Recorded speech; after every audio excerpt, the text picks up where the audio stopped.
Stories of Great Christians.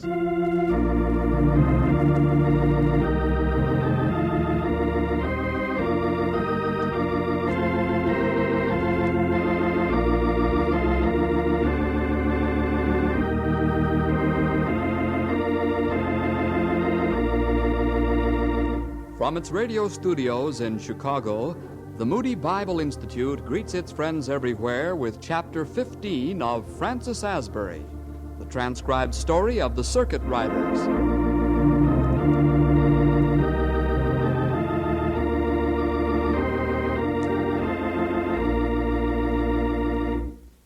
Francis Asbury had disobeyed his orders.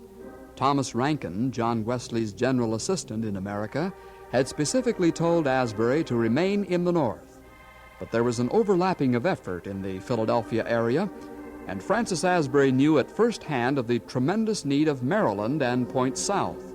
So, against the orders of his superior, he left Pennsylvania to return to the field where he had enjoyed so much blessing of God.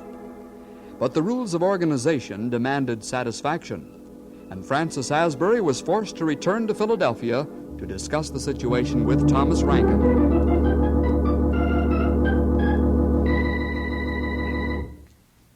So, at last you've come, Mr. Asbury. Yes, I came as quickly as I could, Mr. Rankin, with travel becoming more and more difficult. Well, you're here, and that's the most important thing. Now, Mr. Asbury, why did you leave Philadelphia? Oh, I believe I explained that in my letter. Yes, and you also wrote Mr. Wesley. That's right. I sent you a copy of that letter. So you did. You don't have a very great regard for my judgment, do you, Mr. Asbury? Well, if you will pardon me, sir, I don't think that is the question. I've lived a good deal longer in America than you have, and I feel I know the people a bit better. Do you call that reason enough for disobedience? No, of course not. There is something to be said, however, for my choosing to do as I did. And what, pray tell me, is that? I am your assistant. I occupied your position before you came. I think that gives me right to make some decisions for myself. I fail to see it that way. I've received a communication from Mr. Wesley about this matter. He wants you to return to England. What? What exactly did you write him about me? What I said to him is my affair. Mr. Wesley says he wants you to continue in the work, but he wants you to see him first and to discuss the entire situation with him. See him? But I can't leave America. Oh, I see. So now you wish to disobey Mr. Wesley himself. That is giving it a harsh interpretation, Mr. Rankin. Mr. Wesley cannot be aware of all of the facts. Why, this is my life in America. I can't leave. In fact, I never want to return to England. I'm needed here. I believe God sent me here. I would be disobedient to him if I left. Oh, so you refuse? No, I do not refuse. But let me withhold my decision. I want to write Mr. Wesley myself. Once I hear from him directly, and learn of his wishes personally, I shall make my final decision. Well, and where do you go from here? To Virginia. You mean to the south again? Yes. I've only crossed the frontier 2 or 3 times. I want to do some work there. I see.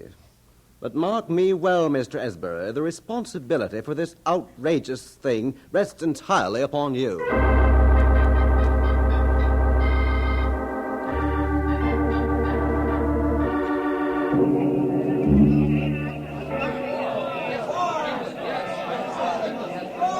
Tell me, what's all the excitement about? Why, haven't you heard, man? The war has begun. War in Lexington.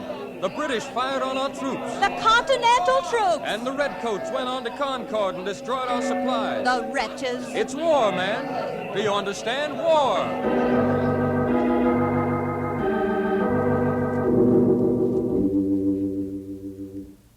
Are you staying on in Baltimore, Mr. Asbury? No, Mr. Whitworth. I'm on my way to Norfolk. You mean you're not going to attend the conference in Philadelphia? I can hardly go to Virginia and be in Philadelphia at the same time, and I must go to Virginia. Well, I'm attending, and so far as I know, it'll be my last conference. What's that? Yes, I'm going to return to England. I don't want to stay in a land that's seized with rebellion. But what of the people, man? We have nearly 3,000 under our care. What about them? Well, perhaps it may seem selfish, but I have to think of my own safety, don't I? But the way things are going, man, the colonists will identify every Methodist as a traitor, whether he be native or British. I can't help that. Mr. Whitworth, I wish you'd reconsider. It's too late, Mr. Asbury. I've made up my mind. I'm leaving.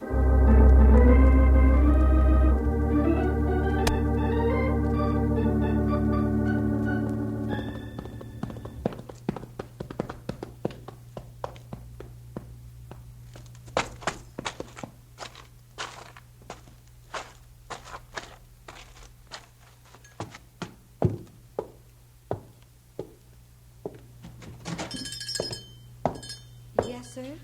I wonder if I could get some food here. Of course, sir. Sit down.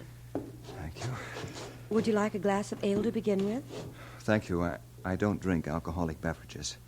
As you wish, sir. What kind of flowers are these? Dogwood, sir. Aren't they beautiful? Oh, indeed they are. Tell me, how far is it to Norfolk? About 50 miles. Have you lodging here? Yes, sir. Miss, may I talk with the owner of this establishment? As long as I am to remain for the night in this village, I should like to hold a meeting here.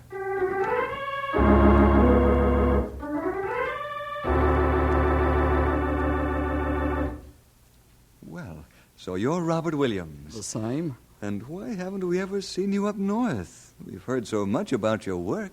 Well, frankly, I've never wanted to leave Virginia. This is a fine colony, Mr. Asbury. The people are different from any I've ever met. And we've had such great blessing from God. So ever since I landed here in Norfolk, I've been content to remain. But you haven't stayed in Norfolk, have you? I see you've been reading my reports. Glad someone does. No, I've been up in Brunswick for the most part. Though actually, the work here in Norfolk needs rebuilding. Membership's down to 30 now. How about a circuit? There was one. You know, Richard Wright was down here for a short time. But things rather deteriorated. I see. I have 2 letters here for you. Oh? I've rather been expecting them. They're over here on the cabinet. Just a moment, I'll get them. Here you are. One from Rankin, the other from John Wesley. I hope there's no trouble, sir. Perhaps. I'll find out later. Now I'd like to meet some of the brethren.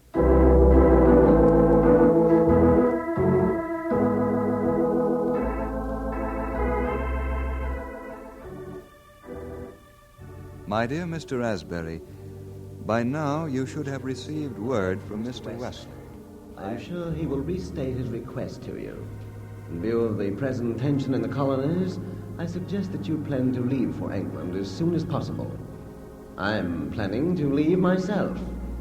Meanwhile, I officially appoint you to the work in Norfolk. This appointment was announced at our Philadelphia conference. The brethren at St. George's salute you.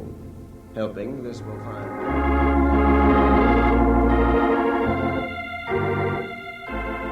I had hoped never to have to write such a letter to you, my son. I consider you my son because of your early interest. God has blessed your ministry, and we are grateful for what you have done. Because of the disaffection which I am given to understand is increasing among our ranks in America, I sincerely request that you return to England.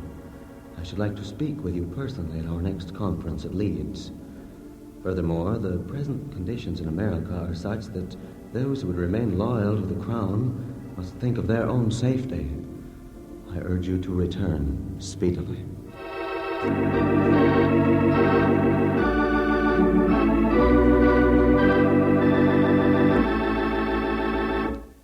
My dear Mr. Rankin, I received your letter as well as a communication from Mr. Wesley. I write the same message to you both. I have concluded that it is not best for me to return to England at this time. I cannot agree to leave such a field for gathering souls to Christ as we have in America. It would be an eternal dishonor to the Methodists that we all in authority should leave 3,000 souls who desire to commit themselves to our care. Neither is it the part of a good shepherd to leave his flock in time of danger. Therefore, I am determined, by the grace of God, not to leave them, let the consequences be what they may. Our friends here appear to be distressed above measure at the thought of being forsaken by the preachers. These are my sentiments, and I urge you, too, to reconsider this matter of leaving.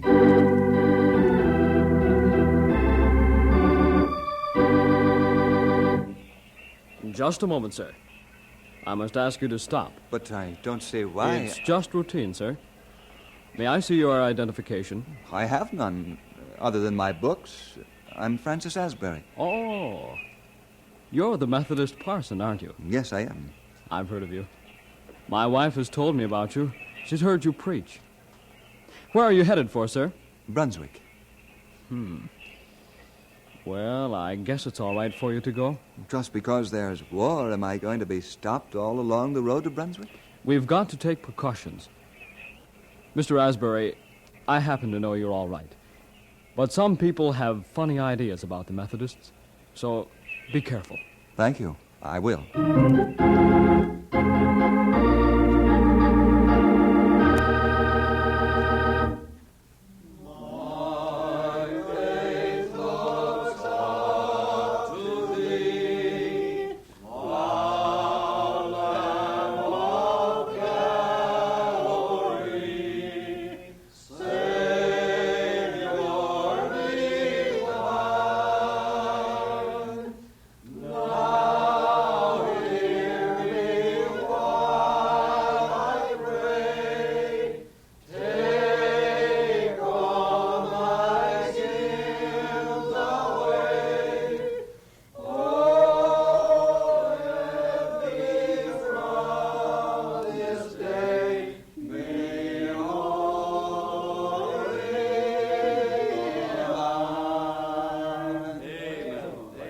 Does this moving of the Spirit happen very often, Dr. Jarrett? Continuously. We've had revival fires here in Brunswick for over a year now. People will stop their work at any time to sing and pray. Mr. Asbury, I have conversions in my church every Sunday. Think of it. No, that's amazing. Especially since... You were going to add, especially since I'm an Anglican. Yes, I think I was. But why have you, as an Anglican clergyman, taken an interest in this revival? It is not impossible for an Anglican to be an evangelical. No, I was greatly impressed with the work of your Mr. Williams. Finally, I opened my church doors to him, and we've both been preaching to tremendous crowds ever since. God be praised. Strangely enough, I've heard very little about the political crisis since I came here. That's true. People here are still more concerned with their salvation and the reaching of the lost. I'm happy about that, of course, and I'm glad you're here to help us. Well, frankly, I've been looking forward to this. Oh, here's Mr. Williams now. Gentlemen, I've just heard some news which sounds very bad. Yes? The Continental Congress just held in Philadelphia has elected George Washington to head the Continental armies. But I thought negotiations were still going on in London. They've been broken off, and King George has begun recruiting Hessians from Germany to fight in America. Some say they're already on their way. Professional soldiers. Well, brethren, it looks as though what we hoped would be avoided has finally come. War with England.